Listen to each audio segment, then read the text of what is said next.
തെരഞ്ഞെടുപ്പ് പ്രചാരണം ഉച്ചസ്ഥായിയിൽ നിൽക്കെ കോട്ടക്കലിൽ വൻ ഭൂരിപക്ഷത്തോടെയുള്ള വിജയം സുനിശ്ചിതമാണെന്ന് പ്രൊഫസർ ആബിദ് ഹുസൈൻ തങ്ങൾ പറഞ്ഞു. LDF സർക്കാരിനോടുള്ള ജനകീയ പ്രതിഷേധം ഇത്തവണ ബാലറ്റ് ബോക്സിൽ പ്രതിഫലിക്കുമെന്നും അദ്ദേഹം കൂട്ടിച്ചേർത്തു. തന്റെ മുൻകാല പ്രവർത്തനങ്ങളെയും വാഗ്ദാനങ്ങളെയും ഓർമ്മിപ്പിച്ചുകൊണ്ട് ആവേശകരമായ വാക്കുകളാണ് സ്ഥാനാർത്ഥി വോട്ടർമാർക്ക് മുന്നിൽ പങ്കുവച്ചത്. ആദ്യ തവണ മത്സരിച്ചപ്പോൾ താൻ പറഞ്ഞിരുന്നു, കോഴി തന്റെ കുഞ്ഞുങ്ങളെ പരുന്തുകളിൽ നിന്ന് രക്ഷിക്കുന്നതുപോലെ കോട്ടക്കലിനെ താൻ സംരക്ഷിക്കുമെന്ന്. ആ കാവൽക്കാരന്റെ ദൗത്യം താൻ ഭംഗിയായി നിറവേറ്റി. രണ്ടാം തവണ വോട്ടഭ്യർത്ഥിച്ചപ്പോൾ തനിക്ക് വോട്ട് ചെയ്താൽ ഒരാളുടെ മുന്നിലും തലകുനിക്കേണ്ടി വരില്ലെന്ന ഉറപ്പും പാലിച്ചതായി ആബിദ് ഹുസൈൻ തങ്ങൾ പറഞ്ഞു. മൂന്നാം തവണയും ഇതേ ആത്മവിശ്വാസമാണ് തങ്ങൾ പ്രകടിപ്പിക്കുന്നത്. അടുത്ത 5 വർഷവും ജനങ്ങൾക്ക് വേണ്ടി പണിയെടുക്കാൻ താൻ കൂടെയുണ്ടാകുമെന്നും മണ്ഡലത്തിന്റെ വികസനത്തിനും അന്തസ്സിനും വേണ്ടി പോരാടുമെന്നും ആബിദ് ഹുസൈൻ തങ്ങൾ ആവർത്തിച്ചു. ഈ തെരഞ്ഞെടുപ്പുമായി ബന്ധപ്പെട്ടുകൊണ്ട് ഏറ്റവും നല്ല ഒരു പ്രതീക്ഷയാണ് കോട്ടക്കൽ നിയോജക മണ്ഡലത്തിൽ എന്നുള്ളത്. ജനാധിപത്യ മുന്നണിയുടെ എല്ലാ നേതാക്കന്മാരും നമ്മുടെ കൂടെയുണ്ട്. മണ്ഡലം പഞ്ചായത്ത് നേതാക്കന്മാരൊക്കെയുണ്ട്. ഒരു നല്ല വലിയ ഭൂരിപക്ഷത്തിന് ജയിക്കും എന്ന് തന്നെയാണ് അവരുടെയൊക്കെ കണക്ക് കൂട്ടൽ.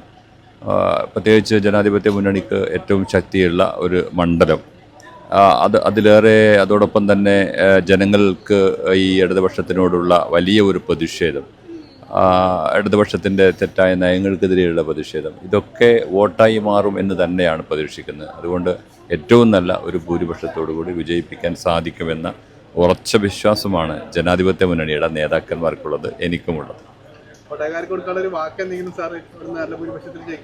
അല്ല, അത് തീർച്ചയായും നമ്മൾ ഇപ്പോൾ കഴിഞ്ഞ പ്രാവശ്യം ആദ്യത്തെ പ്രാവശ്യം നമ്മൾ ഈ കോട്ടക്കലിലെ ജനങ്ങളോട് ഞങ്ങൾ 16-ൽ ഞങ്ങൾ പറഞ്ഞിരുന്നു. അന്ന് ആദ്യം വരുന്നൊരു സമയത്താണ് കോട്ടക്കലിലെ ജനങ്ങളെ സംരക്ഷിക്കാൻ ഏതുപോലെ ഒരു തള്ളക്കോഴി തൻ്റെ കുഞ്ഞുങ്ങളെ പരുന്തിൽ നിന്ന് രക്ഷിക്കുന്ന, ശത്രുക്കളിൽ നിന്ന് രക്ഷിക്കുന്ന രംഗമുണ്ട്. അതുപോലെ കോട്ടക്കലിലെ ജനങ്ങളെ സംരക്ഷിക്കാൻ നിങ്ങളുടെ കൂടെ ഉണ്ടാകും എന്ന് ഞാൻ അന്ന് പറഞ്ഞിരുന്നു.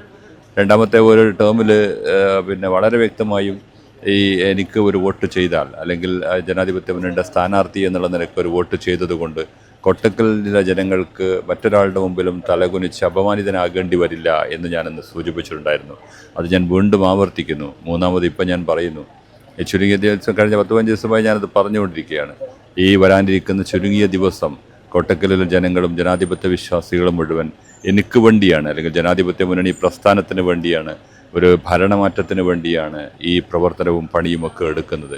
പ്രാദേശിക നേതാക്കളുടെയും പ്രവർത്തകരുടെയും ശക്തമായ പിന്തുണയോടെ മണ്ഡലത്തിൽ UDF വലിയ മുന്നേറ്റമാണ് കാഴ്ചവെക്കുന്നത്. ഭരണവിരുദ്ധ വികാരവും സ്ഥാനാർത്ഥിയുടെ വ്യക്തിപ്രഭാവവും വിജയമുറപ്പിക്കുമെന്നാണ് UDF നേതൃത്വത്തിന്റെ വിലയിരുത്തൽ.